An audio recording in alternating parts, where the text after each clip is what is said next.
buenas tardes, autoridades universitarias que nos acompañan, invitados especiales, señoras, señores. La Cátedra Latinoamericana Julio Cortázar, fundada por los escritores Gabriel García Márquez y Carlos Fuentes, celebró este 2025 sus 35 años de existencia. Con enorme generosidad y visión, ambos escritores confiaron en la Universidad de Guadalajara y en su entonces rector, Raúl Padilla López, para crear y preservar este espacio académico en honor a su admirado amigo y gran escritor Julio Cortázar.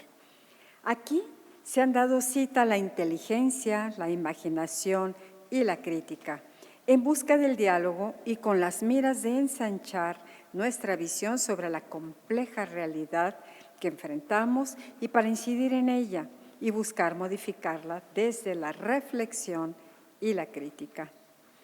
En nombre del Centro Universitario de Ciencias Sociales y Humanidades de la Universidad de Guadalajara, tengo el honor de dar una muy cordial bienvenida a la doctora Carissa Bellis.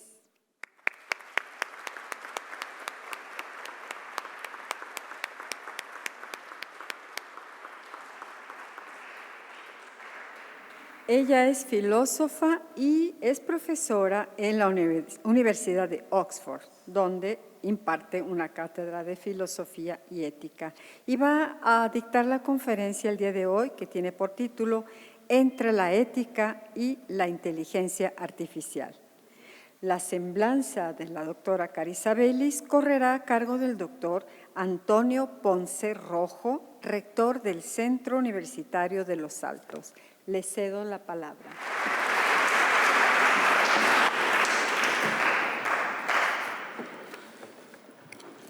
Muchas gracias, muy buenas tardes a todos ustedes. Es un gran honor para mí estar en el Paraninfo Enrique Díaz de León, este maravilloso lugar de nuestra Universidad de Guadalajara, presentando a la doctora Carissa Bellis en el marco de la Cátedra Julio Cortázar.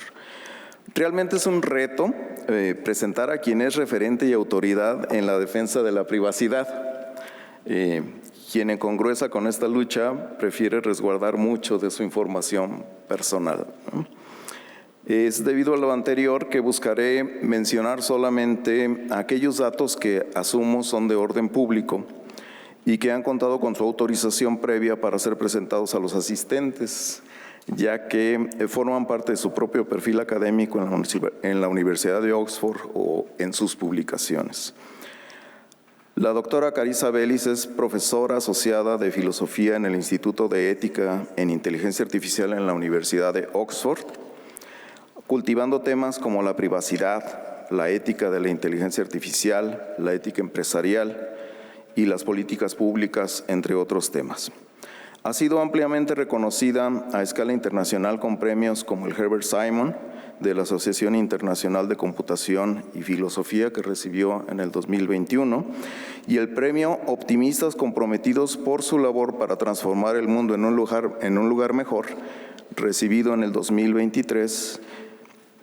Entre los ganadores anteriores de este reconocimiento se encuentran la doctora Shirin Ebadi, Premio Nobel de la Paz en el 2003, y el doctor Noam Chomsky.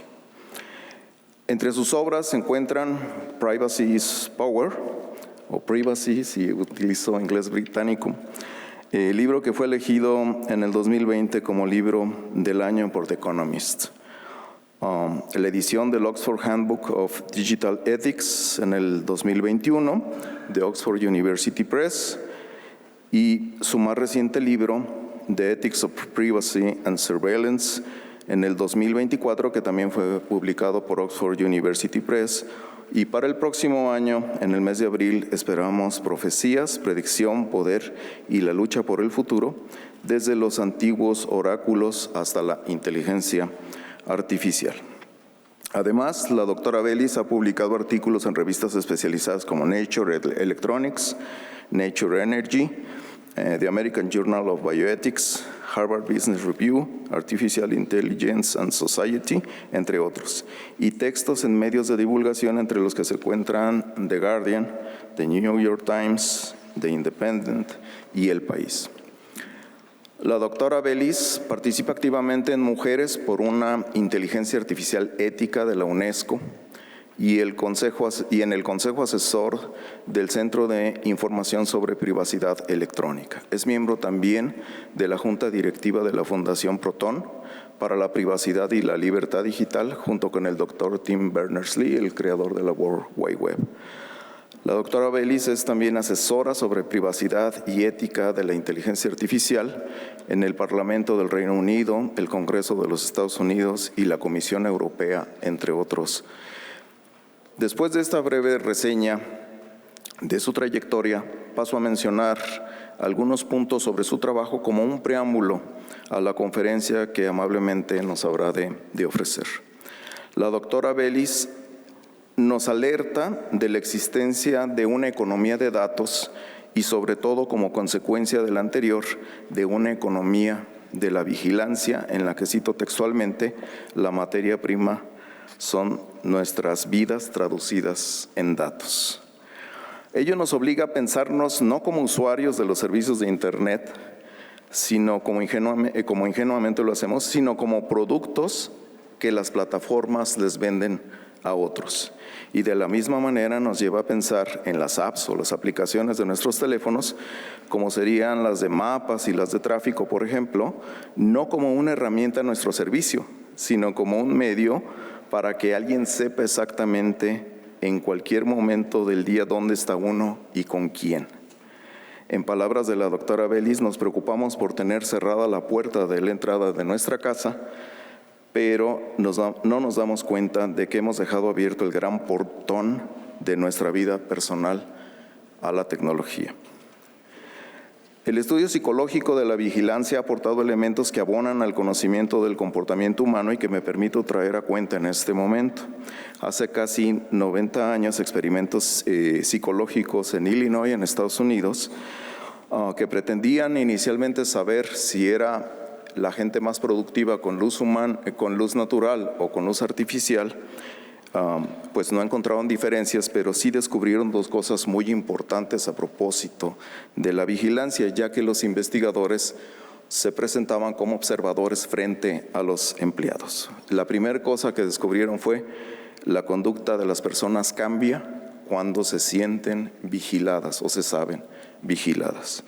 Y segundo, que es la parte más importante, que una vez que pasa la novedad, uno se habitúa a la vigilancia y la toma como si fuera parte del entorno ya dado, sin cuestionarla o sin pensar en ella.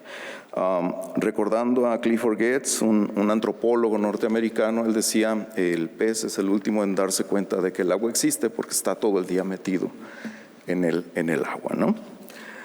Yendo más allá, la doctora Bellis no solo nos alerta acerca de la forma en la que estamos habituados a esta vigilancia, ya que también nos demuestra cómo nuestra conducta y nuestra vida se ven moldeadas por esta vigilancia sin que nos estemos percatando de ellos. No todo el mundo está consciente de la manera en la que las tecnologías invaden la privacidad, limitan nuestras libertades y modifican nuestras conductas. Para muestra un botón. Cuando alguien le manda un mensaje a otro en WhatsApp, recibe información acerca de si ya ha sido recibido o no, y luego de si ya ha sido leído o no. Si el mensaje ya fue leído, el código de buenas costumbres de WhatsApp dicta que debe haber una respuesta rápida, ya que si esto no sucede, se considera una ofensa. A esto se le conoce como que te dejen en visto. En inglés incluso hay un verbo para referirse a ello, to blue ticking, y sin que nos demos cuenta, pues eso está afectando nuestra libertad de contestar o no, y modifica también las conductas que tenemos a propósito de ello. Por otra parte, la aparición de la inteligencia artificial generativa ha ocasionado que la inteligencia artificial esté en boca de todos actualmente. En este momento es el barco insignia. Pero esta rama de la inteligencia artificial no es la única y probablemente es de las menos inteligentes de todas las inteligencias artificiales. La inteligencia artificial ha estado presente en nuestras vidas de muchas formas desde hace 20 años y ni siquiera nos enterábamos. En los discos duros de nuestras computadoras, en los estabilizadores de imagen de las cámaras de video o ejecutando algunas funciones en aparatos electrodomésticos. Y desde hace ya 10 años comenzó a entrar a nuestras casas escuchando y hablando con sistemas como Alexa. Fue en este momento en el que algunos comenzaron a ver a la IA como el lobo con piel de oveja o como este portón abierto. La inteligencia artificial está potenciando las inferencias que se hacen a partir de nuestros datos y lo está haciendo sin restricción alguna, con lo que es posible ahora que alguien sepa más de nosotros que nosotros mismos. ¿Con qué frecuencia cambio de zapatos? ¿Cuánto estoy dispuesto a pagar por ciertos productos? ¿Cómo me alimento? ¿Qué espacios frecuento? ¿Qué tan propenso estoy a tener ciertas enfermedades por mi estilo de vida? ¿Qué tan bien o mal manejo mi automóvil, mis finanzas o mis relaciones? Y en un tono más preocupante aún, ¿verdaderamente puedo pagar el crédito que estoy solicitando? ¿Viviré lo suficiente para pagarlo? ¿Verdaderamente reúno las características para ser aceptado como visitante legal en un país o no? ¿Qué tan probable es que recaiga si soy alcohólico en recuperación? Y con base en ello, ¿qué tan aconsejable es que me den la nueva licencia de manejo o no me la den? Lo anterior adquiere especial relevancia específicamente en México cuando el 16 de julio de este año se publica la nueva ley en materia de telecomunicaciones y radiodifusión que permite a las autoridades acceder a los registros de líneas de telefonía celular con el CURP y datos biométricos, acceder a la geolocalización y realizar vigilancia y algunas de estas cosas sin que medie una orden judicial. Todos estos elementos vuelven sumamente pertinente el tema que la doctora Bellis nos habrá de abordar en esta interesante conferencia magistral en el marco de la Cátedra Julio Cortázar. Me permito solicitar un gran aplauso para la doctora Bellis, a quien amablemente le solicito haga uso de la voz.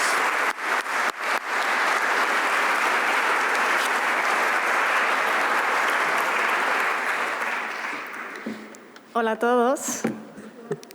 Muchísimas gracias por invitarme, gracias a la rectora, gracias por esta introducción tan generosa, gracias a todos los que han hecho posible esta cátedra, empezando por sus inicios y sus orígenes tan eminentes. Es realmente un placer estar aquí. Entre otras razones, creo que es un privilegio para cualquiera poder estar aquí, pero para alguien que ha nacido en México todavía más, porque cuando uno se va de casa muy joven y no vuelve en mucho tiempo, a veces es difícil tener esos lazos que le unen con sus orígenes. Y así que es particularmente especial para mí estar aquí en México. Muchísimas gracias. Y bueno, he estado mirando un poco la gente que ha pasado por aquí y es increíble ver tantos nombres de tantos escritores maravillosos, artistas, pensadores, durante tanto tiempo. Qué gran logro para México, para Guadalajara, para la humanidad. Y pensando en estos grandes personajes que han pasado por aquí, me encanta pensar en la variedad, ¿no? Estábamos hablando de Victoria Camps y Adela Cortina, y Fernando Savater, y Jorge Volpi, y Antonio Muñoz Molina. Y se me ocurre que cada esfuerzo cultural es una lucha en contra del olvido. Y no solamente el olvido por motivos sentimentales, que también está bien, o por la belleza, sino también por el aprender a vivir, porque la ética es el estudio del buen vivir. La ética se pregunta, ¿qué es una buena vida? ¿Y cómo la construyo? ¿Cómo llegamos a ella? Y es increíble que esta pregunta tan fundamental sea siempre vigente, que es algo que siempre tenemos que reconstruir y aprender, pero que para llegar a esa respuesta ayuda mucho ver al pasado y lo que han dicho gente que ha vivido antes que nosotros. Muchas veces les digo a mis estudiantes que me parece increíble que no solamente podemos entender a Platón, que ya es alucinante, sino que además es relevante, que Platón y Sócrates tienen algo que decir sobre la inteligencia artificial.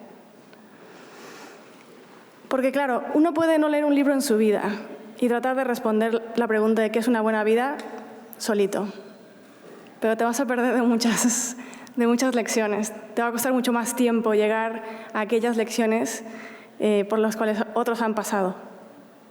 Y creo que parte de la aventura y el privilegio de estar vivo y de ser parte de la humanidad y de tener la habilidad y la magia de leer un libro es enriquecerte de las experiencias de otros. Que el dolor de otras personas te pueda ser útil, para que no tengas que pasar por él tú mismo. Y viendo a los grandes personajes que han pasado por aquí, me encontré con Toni Morrison, que es una de mis escritoras favoritas, y me recordó una conversación que tuve hace poco con un escritor que se llama Mitch Jackson, que es un premio Pulitzer en literatura. Y Mitch es un gran escritor. Y estábamos hablando y le dije, Mitch, ¿a quién envidias? Si tú pudieras escribir como alguien más, ¿como quién escribirías? Y Mitch me dijo, mira, yo no sé quién es el mejor escritor del mundo, pero fijo que tiene que ser una mujer negra. Porque una mujer negra está hasta abajo de la jerarquía social. Y por lo tanto entiende mucho mejor el poder. Y es mucho más inteligente que el resto. Entonces me dijo, igual Toni Morrison. Y eso me inspiró a releer una novela de Toni Morrison que se llama The Bluest Eye, el ojo más azul. Y en esta novela hay un momento en el que la protagonista de la novela, que se llama Pécola, es una niña de unos 10 años, negra, y entra a una tienda a comprar un dulce. Y la persona que atiende es un hombre blanco. Y Toni Morrison escribe que él no la ve, porque para él no hay nada que ver. Ella mira hacia arriba y ve en él el vacío donde debería haber una curiosidad. Y algo más, la total ausencia del reconocimiento humano. Y para mí esta frase encapsula un elemento fundamental de la ética, que para aprender a vivir bien hay que tener curiosidad. Y no solamente cualquier tipo de curiosidad, sino curiosidad por las personas que nos rodean. El preguntarte, ¿qué se siente ser otra persona? ¿Qué está sintiendo la persona que está enfrente de mí? Y un algoritmo no siente nada, y mucho menos curiosidad por ti. Un algoritmo no sabe qué es ser traicionado, nunca ha sentido el placer de la amistad, no puede conocer la intimidad de la familia,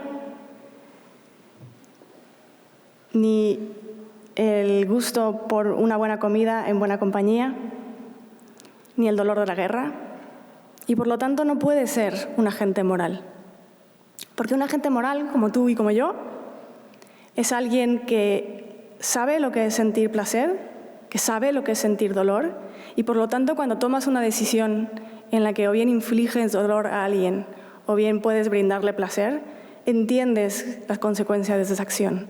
Pero si tú nunca has sentido nada, no puedes tener comprensión de la consecuencia de tus acciones. Y por lo tanto no eres un agente moral. Y sin embargo, estamos dándole un poder a los algoritmos increíble de tomar decisiones que cambian la vida de la gente, que muchas veces infligen mucho dolor. Y todo ello en un contexto en donde no hay ninguna agencia gubernamental o internacional que esté velando por nosotros, que esté mirando qué algoritmos se están usando, para qué consecuencias está teniendo. En este momento es posible que haya docenas de algoritmos tomando una decisión sobre tu vida.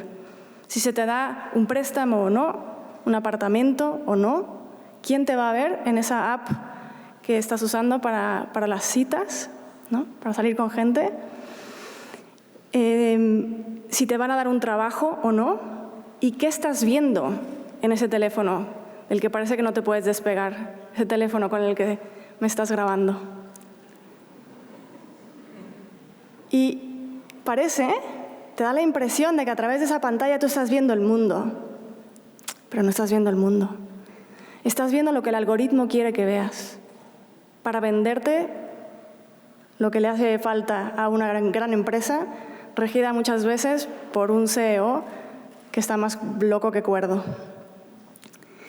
Y un poco para pensar nuestro mundo actual, me parece muy importante volver a la literatura y a la filosofía, que no nos vendan la moto. La inteligencia artificial ni es inteligente ni es artificial. Es bastante tonta, si la has usado, te habrás notado que, por ejemplo, para recomendarte que los ingredientes de un sándwich estén bien compactos, utilices pegamento. No te lo recomiendo. Y no es artificial. Nos venden la idea de que esto de la nube, ¿no? ¿Y qué es la nube? ¿Dónde está la nube? Es un servidor hecho de metal, con recursos naturales, que utiliza agua y energía. Y muchos de los problemas a los que nos estamos enfrentando los hemos visto antes. Las preguntas que se hacía Platón siguen siendo las preguntas más importantes que tenemos que hacernos hoy. Entonces, a pesar de que esta charla, en teoría, es sobre inteligencia artificial, en la práctica me gustaría que fuera más de ética y de la vida, porque la inteligencia artificial no es tan especial. Y uno de los libros que quizás nos pueda inspirar para alertarnos del mundo que estamos construyendo, pero también para inspirarnos a construir un mundo mejor, es El proceso, de Kafka. El proceso comienza con un tío muy normal, Joseph K., que se despierta y lo arrestan, y no sabe por qué. Él no ha hecho nada, no recuerda haber roto ninguna ley, y pasa por un proceso bastante tortuoso, por tribunales y jueces, y nadie le explica de qué está acusado. Entonces él se quiere defender, pero ¿cómo te defiendes cuando no sabes cuál es la acusación? Y ese es el mundo que estamos construyendo con los algoritmos, porque sabemos que existen estas entidades abstractas, matemáticas, que están tomando decisiones sobre nosotras, decisiones tan importantes como si vas a la cárcel o no, decisiones tan importantes como si alguien te va a matar en una guerra, porque te identifica como un enemigo.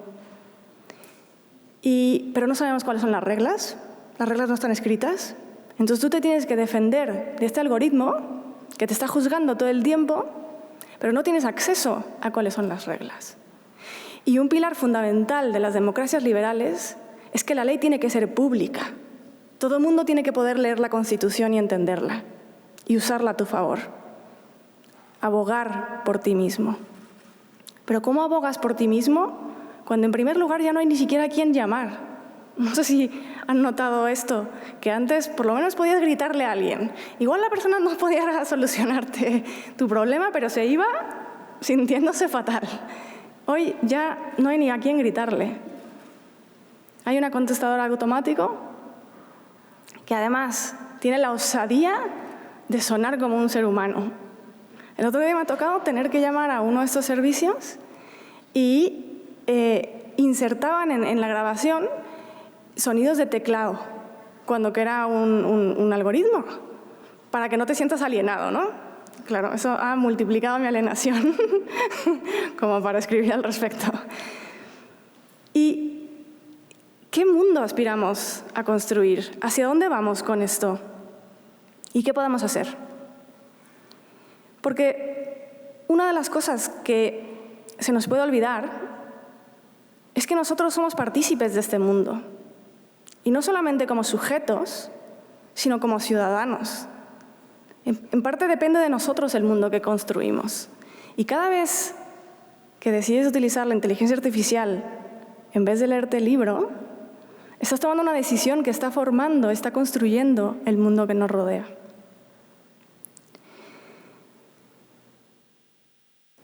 En la antigua Grecia, el oráculo de Delfo se usaba para tomar todo tipo de decisiones, pero también para hacer juicios, ¿no? Y en uno de los diálogos de Platón hay un pasaje en el que un amigo de Sócrates va y le pregunta al oráculo que quién es la persona más sabia de toda Grecia. Y el oráculo le dice que Sócrates. Entonces este amigo va y le cuenta a Sócrates, ¿no? Y Sócrates dice, pero ¿eso cómo puede ser? Si hay tanta gente en la comunidad que es bien conocida por ser sabia. Y yo, en cambio, yo no sé nada. Y entonces, intrigado por la respuesta del oráculo de Delfos, Sócrates va por ahí interrogando a los políticos, a los artistas, a los poetas. Y en primer lugar se da cuenta que la gente sabe mucho menos de lo que cree saber o lo que dice saber. La gente que habla con Sócrates le dice que sí, que sabe qué es la justicia. Pero cuando Sócrates hace otra pregunta y otra pregunta, pronto se da cuenta que no sabe qué es la justicia. Y entonces Sócrates llega a la conclusión de que si es verdad que él es la persona más sabia de toda Grecia, es porque él sabe que no sabe. Y esa pieza de sabiduría es la más importante de todas. Y es algo que como seres humanos nos viene muy natural. Tengo unas sobrinas adorables, muy, muy pequeñas, y ya desde muy pequeñas, cuando le preguntas algo, lo reflexiona y de pronto te dice que no sabe. Y esa respuesta es mucho más inteligente que cualquier inteligencia artificial que tenemos. Porque la inteligencia artificial que tenemos no sabe que no sabe, no conoce los límites de su propio conocimiento. Y si Sócrates era la persona más sabia de toda la antigua Grecia, los nuevos modelos de lenguaje que estamos construyendo son los más idiotas que podríamos construir. Y eso debería preocuparnos, porque estos modelos de lenguaje no solamente los estamos utilizando para entretenimiento, los estamos utilizando en las oficinas médicas, en las oficinas públicas de diferentes tipos, en las universidades, para la ciencia, en el periodismo. ¿Y qué son estos modelos de lenguaje? ¿Cómo funcionan? Son modelos estadísticos. Una empresa como OpenAI lo que ha hecho es recolectar todos los datos de Internet, y por todos me refiero a todos, sin ningún tipo de filtro, y ha entrenado a este sistema a que prediga cuál sería una respuesta plausible. Si tú fueras un ser humano, ¿qué responderías si te hicieran esta pregunta? Eso es lo que es este modelo. Y para asegurarse de que estaba funcionando bien, el entrenamiento al que lo sometían no solamente era tratar de copiar otros textos, sino también era un entrenamiento de recibir feedback de otros seres humanos. Entonces, contrataron a muchísimos seres humanos que hacían preguntas y se les daba 2 respuestas y la persona tenía que escoger qué respuesta prefería. Desafortunadamente, los seres humanos no siempre preferimos la respuesta más rigurosa o la verdad, porque a veces la verdad es aburrida, la verdad es desastrosa, es poco ordenada. A veces es mucho más fácil digerir la mentira. Es un poco como la comida chatarra. Hace miles de años, nuestros cuerpos evolucionaron para que nos parezca muy atractiva el azúcar y la grasa, porque era muy difícil obtener estas sustancias. Pero en un contexto industrial, en donde es más barato que conseguir una fruta, ese tipo de impulso primitivo pues, nos lleva a tener hábitos muy poco sanos. Y de la misma manera, cuando a ti te exponen a una noticia falsa o a un cuento de estos que se inventan, este tipo de modelos, es mucho más atractivo, porque está diseñado para ser atractivo. Está diseñado para atraer tus impulsos más primitivos, no porque sea verdad. Entonces, cuando tú le haces una pregunta a uno de estos modelos, el modelo no va y ve la realidad y ve qué es verdad y qué no y te responde. Si tú le preguntas a ChatGPT, dime los 10 libros que ha escrito Carissa Bellis, te va a decir privacidad es poder y luego se va a inventar varios títulos, porque no hay una base de datos con la cual esté trabajando, no está siguiendo a la verdad. Lo que está haciendo es inventarse títulos que son plausibles. Y eso es mucho más peligroso como mentira, porque si te dice una mentira que es evidentemente mentira, si te dice que escribí Garfield, no te lo vas a creer, pero si te dice que escribí El valor de la privacidad, lo pudo haber escrito.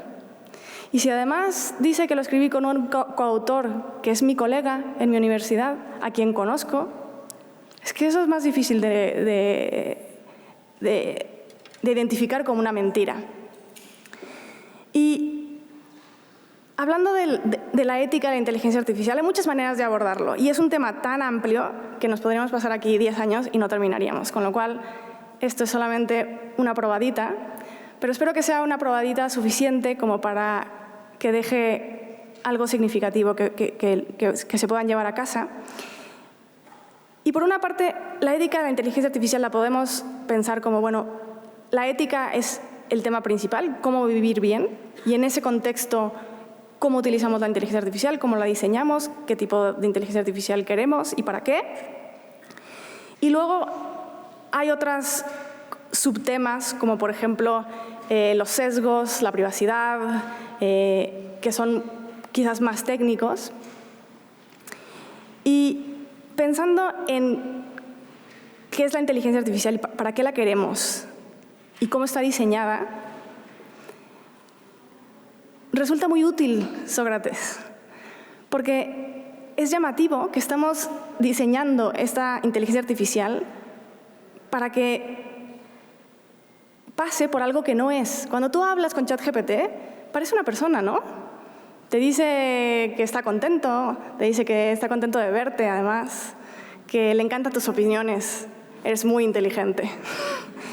Y esto es por diseño, es un engaño por diseño. Podríamos diseñarlo diferente. Podríamos diseñarlo, por ejemplo, para que no use la palabra yo, porque del otro lado de la pantalla no hay nadie. Y que use la palabra yo ya es un engaño. Y es un engaño difícil, porque por más que intentemos estar conscientes de con quién estamos conversando, también tenemos impulsos naturales, ¿no? Entonces, por ejemplo, en un estudio muy famoso, que conozco a través de mis estudios de la privacidad y que es parecido al que Antonio estaba hablando, si tú en una oficina pones café y le pides a la gente que pague por su café, habrá mucha gente que no pague por el café. Muchas veces porque se nos olvida. Pero si tú pones un ojo, la foto de un ojo, la gente paga por el café. Y no es que seamos tontos, o sea, sabemos que es una imagen, ¿no? Pero despierta en nosotros las reacciones para las que hemos evolucionado de recordar o de hacernos sentir que alguien está mirando. Y entonces te acuerdas de que, mejor pagar por el café, que Dios está viendo, ¿no? Y de la misma manera, cuando hablas con nuestros modelos, requiere mucho esfuerzo acordarte todo el tiempo de que estás hablando con una máquina que está intentando engañarte. Porque cuando usa lenguaje emotivo, naturalmente es como secuestra tu sistema empático. Y una tendencia que estamos viendo realmente alarmante es gente que está perdiendo como el contacto con la realidad a través de estas conversaciones, que en ocasiones ha habido psicólogos y psiquiatras que las catalogan de crazy making, ¿no? De algo que te vuelve loco, que te vuelve loco. Y entre los casos que conocemos, hay casos de adolescentes que se han quitado la vida después de hablar con uno de estos sistemas, y en un caso la madre de uno de estos adolescentes está demandando a OpenAI, así que veremos cómo se desenvuelve esa demanda. Hay casos en donde, precisamente porque los modelos están hechos para complacer al usuario, tienden a ser muy hipócritas, ¿no? Entonces le dicen al usuario pues, que es una persona maravillosa, que todo es súper inteligente, que sus teorías, por más locas que sean, tienen muchísimo sentido. Y en una ocasión había una persona que creía que había una personalidad dentro de ChatGPT que se llamaba Juliet y que el CEO de OpenAI estaba intentando matarla. Y entonces este hombre decide que va a matar al CEO de OpenAI y al final saca un cuchillo, llega la policía y al final la policía lo acaba matando en una escena muy trágica. Y estos casos no son tan aislados. Hay suficientes casos ya que se ve una tendencia preocupante. Y es increíble que nos sorprenda, ¿no? Si tú haces un sistema que está diseñado para engañar y para hacerte sentir cosas inapropiadas, porque no es apropiado sentir empatía hacia un hacia un algoritmo que en realidad son matemáticas. No es una criatura, no es una entidad, no es un animal, no es una persona. Y si diseñas un sistema para hacerlo lo más adictivo posible, pues no es de sorprender que acabemos con esos casos, ¿no? Y eso lleva a la pregunta de, bueno, ¿y qué hacemos ahora? Y todos tenemos un rol que jugar. Tenemos un rol que jugar como ciudadanos, que debemos de pedirle a nuestros gobiernos que intervengan, que hagan regulaciones que nos protejan. Y esto no es nuevo. Hemos regulado cada industria que ha surgido en la historia de la humanidad. Y ahora nos toca a nosotros. Nuestros antepasados regularon los coches, los aviones, la comida, las medicinas, las finanzas. Nos toca a nosotros. Y no es tan diferente. Cuando te pones a leer sobre la historia de la regulación de los automóviles, hay muchas similitudes. En primer lugar, la industria automovilística se negó rotundamente a la regulación. En particular, a los cinturones de seguridad. Decían que eran feos, que eran incómodos, que la gente los iba a odiar. Y resulta que cuando Ford introduce el cinturón de seguridad por primera vez antes de que fuera mandatorio, es el producto que tuvo más éxito en la historia de la empresa. Porque, sorprendentemente, a la gente pues, no se quiere matar en el coche, ¿no? Y también es muy interesante porque utilizaron argumentos que estamos viendo que hoy utilizan las empresas tecnológicas. Entonces, un argumento muy común que utilizaban era, pero a ver, tú no culpes a la empresa. O sea, si alguien toma, se emborracha y choca en el coche, culpa a la persona. O sea, dale clases de conducir y que no tome. O sea, la empresa no tiene nada que ver. Y yo creo que si a mí me hubieran dicho ese argumento en ese momento, yo creo que yo me lo hubiera creído. Pero nuestra experiencia muestra que las empresas podían hacer mucho por hacer los coches muchísimo más seguros. Las bolsas de aire, los materiales, el estudiar exactamente cómo reacciona el cuerpo en un impacto y cómo proteger a la persona y que se destruya el coche pero no la persona. Y gracias a eso se salvan cientos de miles, quizás millones de vidas. Y entonces cuando escuches de una empresa de tecnología que tú tienes la culpa, recuerda la historia de los automóviles. Perdón, no sé exactamente a qué hora empecé, entonces dime, ¿alguien me puede decir cuánto tiempo tengo?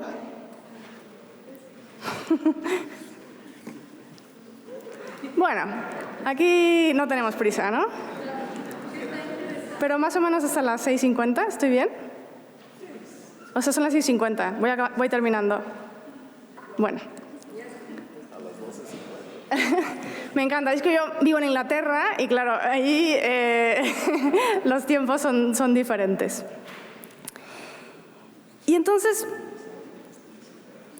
el título de la charla de hoy es Entre la ética y la inteligencia artificial. Y yo no escogí el título, pero me gusta. Porque me hace preguntarme qué hay entre la ética y la inteligencia artificial. La inteligencia artificial, de momento, la hemos diseñado de una manera con muy poco respeto al ser humano. En primer lugar, se entrenó robando nuestros datos. Eso para empezar. Pero para seguir, no respeta nuestra autonomía, no nos pregunta qué queremos, nos intenta vender cosas, nos intenta manipular, no tiene consideración por la verdad. Y siendo muchas veces consultora para empresas y para instituciones de todo tipo, normalmente el objetivo número uno de una institución que quiere utilizar la inteligencia artificial es ahorrarse dinero. Tan fácil como eso. Que ahorrarse dinero está muy bien, que gastar por gastar no es deseable, pero ¿a qué precio? Y estamos pagando varios tipos de precio. Un tipo de precio es en energía. Estos sistemas necesitan tanta electricidad y tantos recursos, minerales de todo tipo para entrenarse y para usarse, que realmente necesitan ser muy, muy útiles para que merezca la pena. Y no está nada claro que lo sean. Precisamente porque tienen estos problemas de que se inventan cosas. Y esos problemas no van a desaparecer. Precisamente porque es un análisis estadístico y probabilístico. Si no lo fuera, entonces no se inventaría cosas, tendría 100% de validez. Pero mientras la diseñemos de esta manera, siempre se va a inventar cosas. Pero también estamos pagando precios que tienen que ver con la libertad y con las democracias liberales. No solamente es que se nos está rigiendo con reglas que no conocemos y de las que no nos podemos defender y no podemos apelar, sino que también son sistemas muy autoritarios. Cada app que tienes en tu teléfono te hace firmar unas condiciones que te dice, ¿mis condiciones o no la usas? Punto. No hay negociación. Peor, dentro de las condiciones te dice que las condiciones pueden cambiar en cualquier momento y sin avisarte. ¿Eso es consentimiento? Pero todo esto son decisiones que la gente toma y que podrían ser diferentes. Y me gustaría dejarles con la idea de que una manera de interpretar la ética es como buen diseño. La ética no es nada más allá que buen diseño. Cuando tú te sientas, si alguna vez has tenido el lujo de sentarte en una silla IMSS, una silla de diseño por los diseñadores IMSS, notarás que puedes estar ahí 10 horas y no te va a doler nada.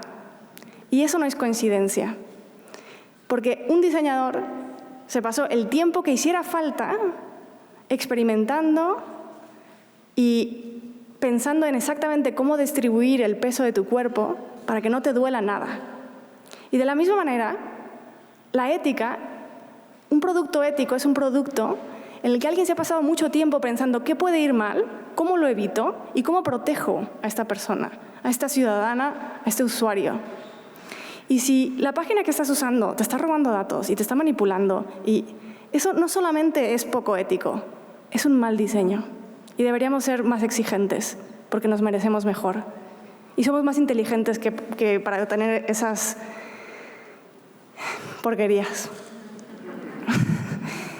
Y muchas veces cuando doy este tipo de charlas me preguntan, bueno, vale, están muy mal diseñadas, es muy preocupante, las estamos usando de estas maneras. No parece que sea una coincidencia que las democracias estén en su momento más difícil en los últimos 20 años, al mismo tiempo que el auge de las tecnologías digitales. Hay toda esta ansiedad. ¿Cuál es la buena noticia, no? Ya nos dijiste la buena noticia, ¿cuál es la buena noticia? Y la buena noticia es que siempre tenemos una opción y que tenemos mucho más poder de lo que parece. El CEO de la gran tecnológica quiere que pienses que no tienes poder, que esto va a ser así siempre, que estas empresas con las que estás interactuando van a existir siempre. Pero si tú te pones a estudiar la historia de las empresas, la mayoría de las empresas desaparecen no demasiado lento. ¿Y qué queda? Quedan los objetos y las instituciones y las formas de vida que están bien trabajadas, que están bien diseñadas. ¿Y por qué están bien diseñadas? Porque las hemos diseñado a través de siglos. Y para mí quizás el mejor ejemplo del mundo es el libro de papel. ¿Qué diseño más perfecto? Y nos tardamos siglos en llegar a ese diseño. Pasamos por los rollos, a los pergaminos, diferentes materiales, y llegamos a este objeto que es barato, que es ligero, que es robusto, en el que caben mundos enteros, vidas enteras, en donde puedes conocer gente que vivió en el otro lado del mundo hace siglos y permanecen. Esa es una buena tecnología y esa es una tecnología ética. ¿Qué hay entre la ética y la inteligencia artificial? Los buenos libros. Muchas gracias.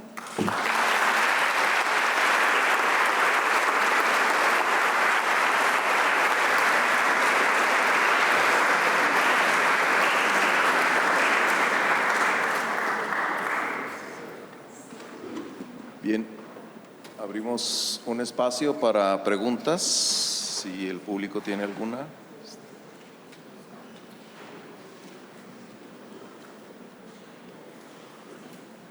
Ahí vaya el micrófono por acá.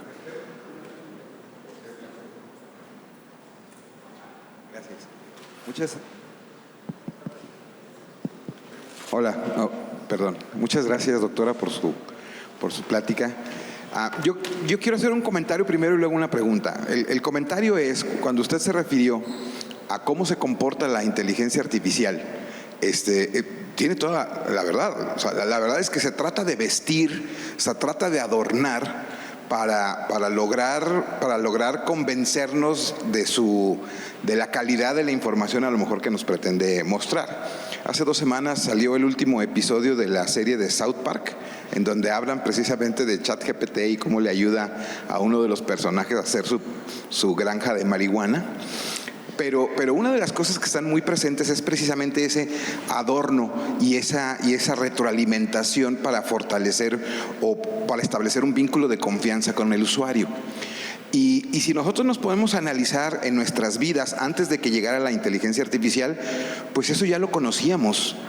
Esos les llamamos antes charlatanes. Un charlatán se trata de disfrazar, te trata de convencer, trata de utilizar argumentos de pseudociencia, por ejemplo, para tratar de convencerte, ¿no? Entonces yo creo que sí es muy importante que reconozcamos que las inteligencias artificiales que se están poniendo a nuestra disposición traen ese concepto o traen esa connotación de charlatanería, simple y sencillamente porque a final de cuentas son negocios que quieren que los utilicemos para que las compañías pues obviamente maximicen sus utilidades, ¿no? Ese es el comentario. La pregunta es, y es una pregunta y una recomendación. Recientemente en la Universidad de Guadalajara se han liberado las herramientas de Gemini y de Notebook LM para toda la comunidad universitaria. Entonces, aquí la pregunta es, ¿qué recomendación nos hace hacia esto que estamos viviendo y que nos está llegando así de repente para toda la comunidad y al mismo tiempo, ¿no? O sea, al mismo tiempo alumnos, al mismo tiempo profesores, empleados administrativos, etcétera, ¿no?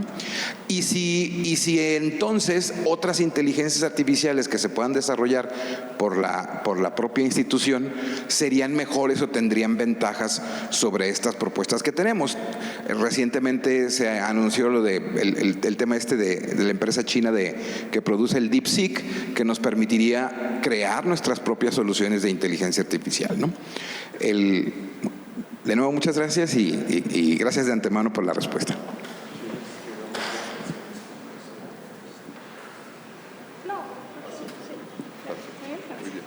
Gracias, gran pregunta y gran comentario. Me encanta el comentario de la pseudociencia y eso es algo que me gustaría hablar un poco, porque muchas veces nos venden que la inteligencia artificial es una cuestión científica y realmente muchas veces no es buena ciencia. En el mejor de los casos es tecnología.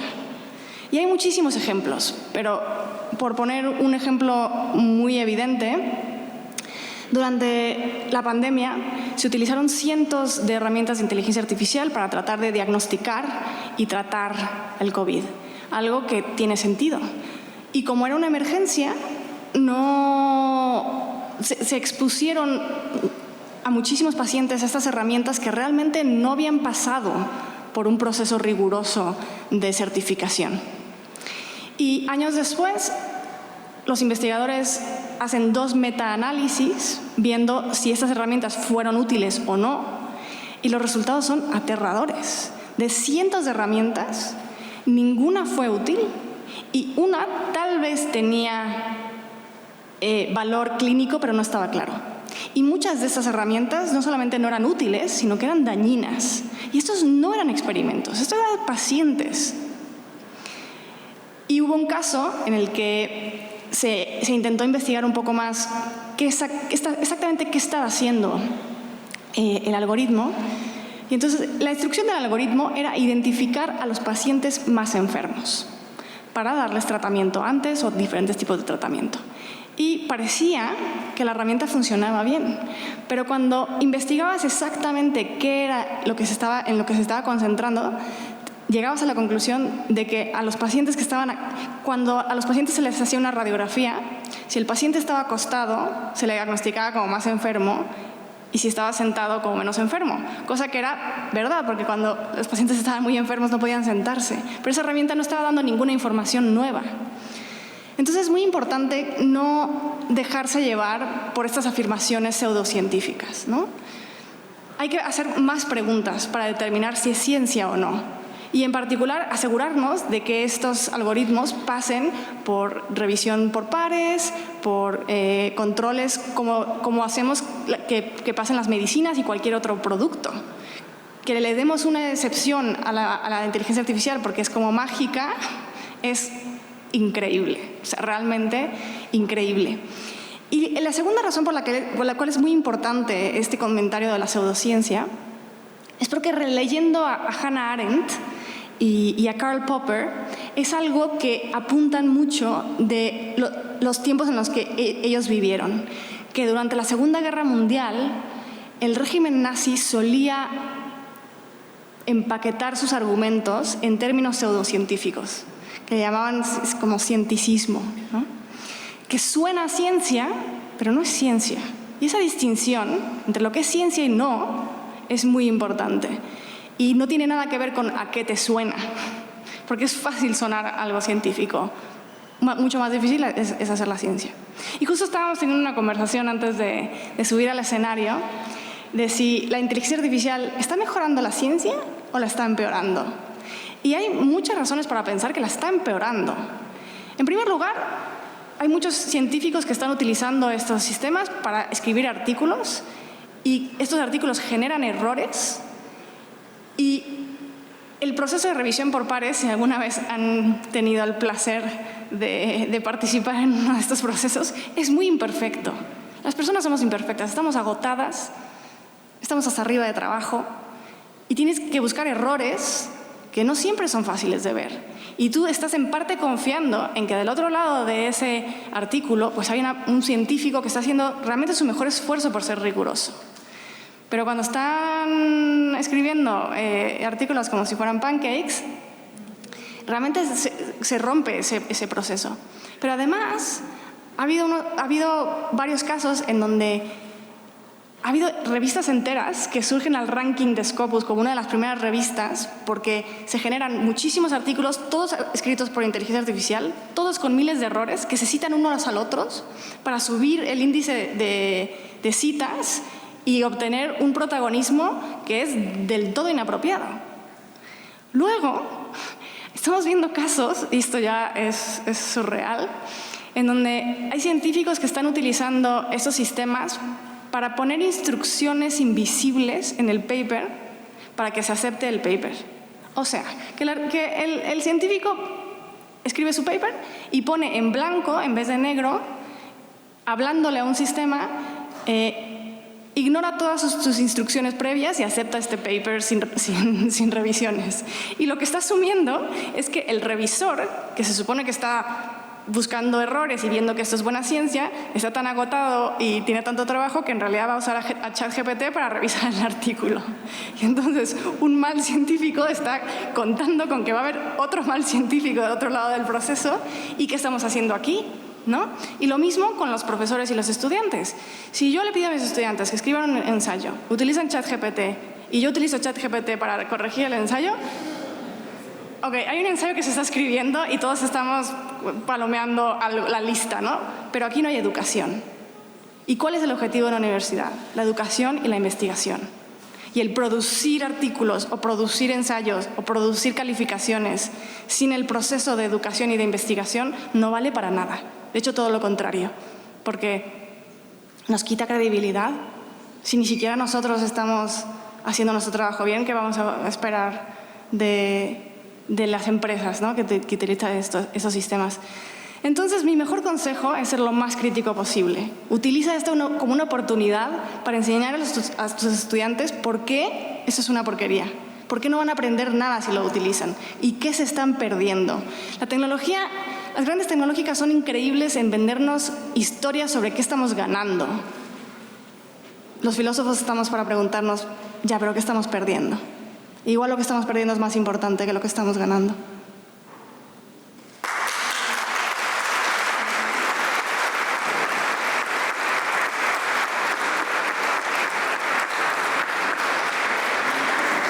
Tenemos un poco de tiempo para una segunda pregunta.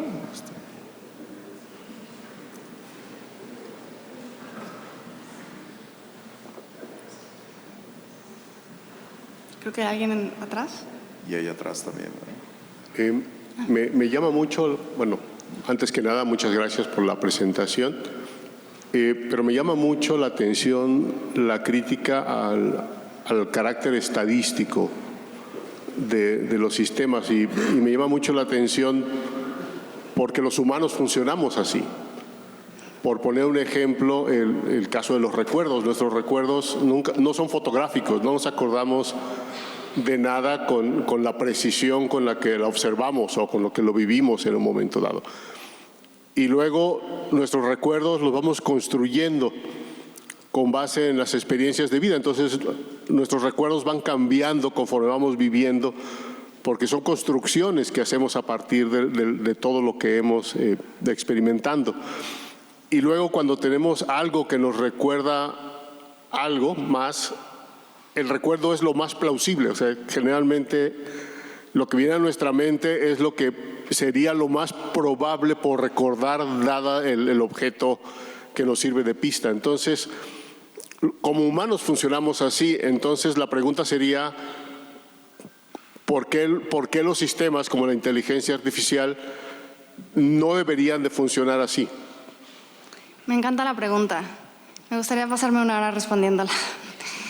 Y hay dos tipos de respuesta. La primera respuesta es más teórica y tiene que ver con la historia de las estadísticas. Y es una historia fascinante en la que en la mayor parte de la humanidad, de la historia de la humanidad, pensábamos que las estadísticas era lo que usábamos cuando no sabíamos. Si sabes, no necesitas estadística. La estadística es como, bueno, si necesitas, ¿sabes? Y hay toda una discusión filosófica de por qué esto es así y qué significa y cuáles las implicaciones para la ciencia.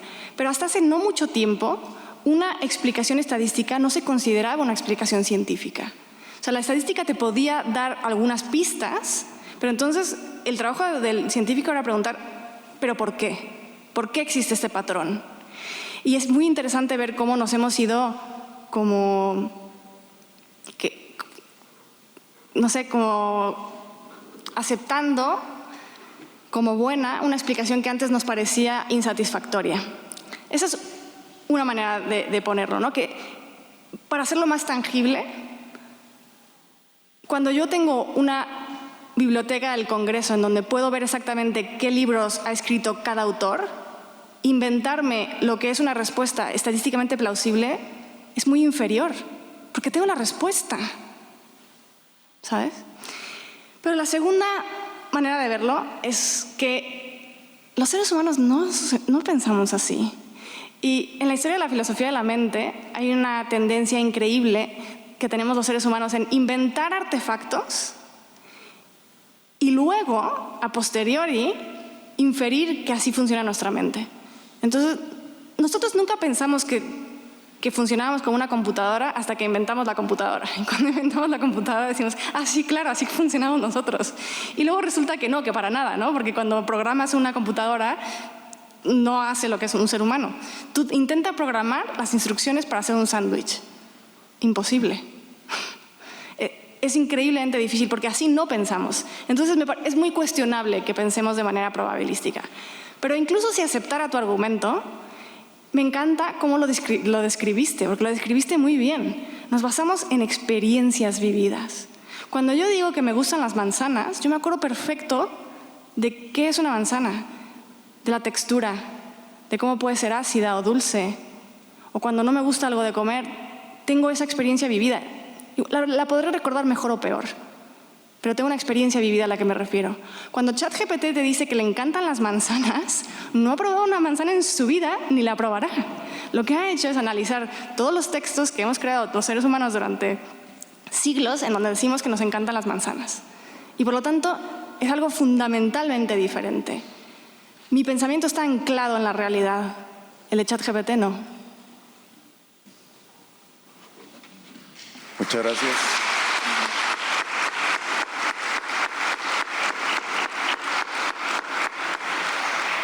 Tenemos tiempo para una última pregunta. Allá atrás, ¿querían hacerla? Ella.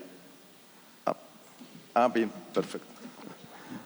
Muchas gracias. ¿Sí? ¿Escucha? Por la oportunidad. Esta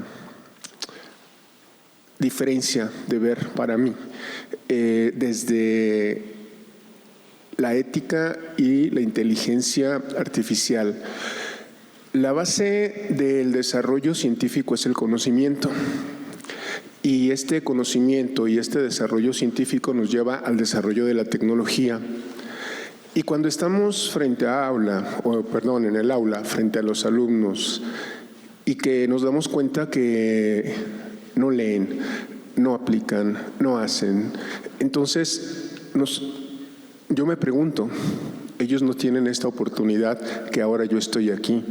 ¿Quién tiene la responsabilidad ética y quién decide desde su punto de vista para que esto que ahora nos está compartiendo sea del conocimiento de los jóvenes? Porque no hacen nada por hacerse de conocimiento. Este GPT nos tiene absortos, metidos. Y entonces el sacar a los jóvenes de ahí, pues es toda una tarea, toda una revolución que ya se dio con la aplicación de la inteligencia. Pero ahora, ¿quién es el responsable de la ética, de sacarnos de ahí, no? Pues somos todos como profesores, como ciudadanos, como padres, como hermanos, como creadores, como diseñadores, como empresarios. Esto es una tarea colectiva, todos vamos en el barco. Y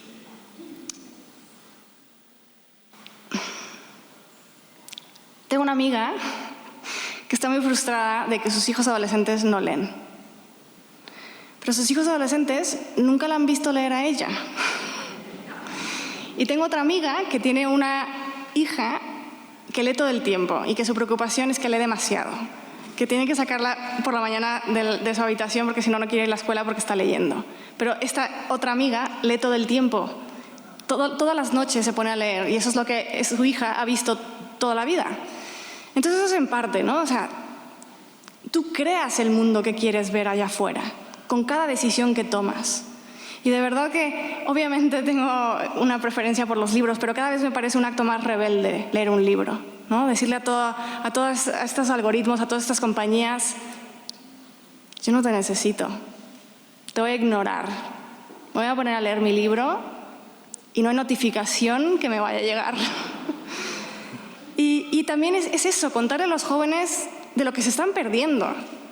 Porque juzgarlos y decir, qué ignorante, no estás leyendo nada, pues eso no inspira mucho, ¿no?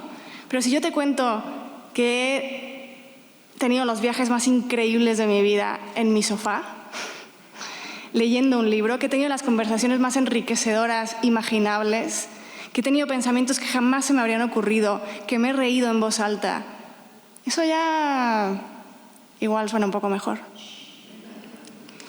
Y también me gustaría inspirar a todos a pensar más creativamente.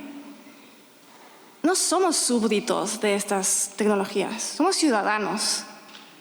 Entonces, si tú te encuentras una tecnología y es una porquería, es una oportunidad también de ponernos a pensar cómo lo diseñaríamos mejor. No sé de qué das clase, ¿no? Pero igual si dieras clase de tecnología, es una oportunidad increíble de poner a tus estudiantes a pensar, bueno, mira, esta es la porquería que tenemos, vamos a ver qué problemas tiene y cómo lo reinventamos, cómo innovamos. ¿Qué tipo de tecnología quieres tú? ¿Qué necesitas tú? ¿Qué te gustaría tener? ¿Cómo te imaginas el mundo? Y eso es parte del proceso de lograr. Es parte de la democracia, ¿no? La democracia no es ir a votar, es participar en tu sociedad, es co-crearla. Y es un acto creativo. Y una de las peores características de la tecnología es que nos hace pasivos, nos hace súbditos, sujetos. Y yo quiero crear mi propia vida, yo quiero escribir mi propia vida. Y entonces me gustaría que mis estudiantes, en vez de sentirse destinados a la tecnología que les hemos heredado, que es muy inferior a la que se merecen, se sientan inspirados por el desafío de hacer un mundo mejor. Porque pueden. Alguien hizo Google, Igual, el siguiente creador del siguiente gran tecnológica que va a ser mucho mejor, que va a respetar los derechos y que va a empujar la democracia liberal, está aquí. Ojalá.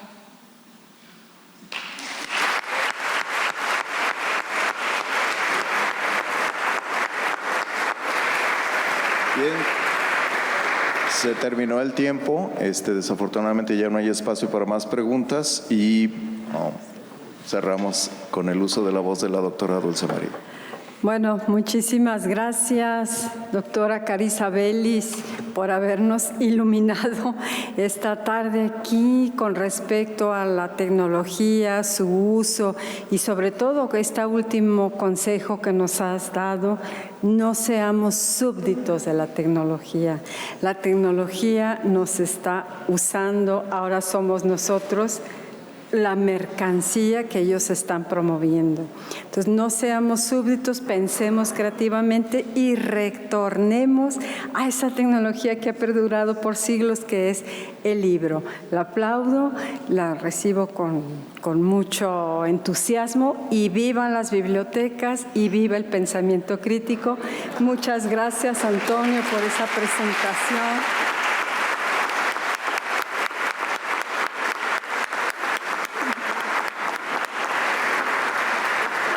Y muchas gracias a todos ustedes por su presencia y hasta la próxima.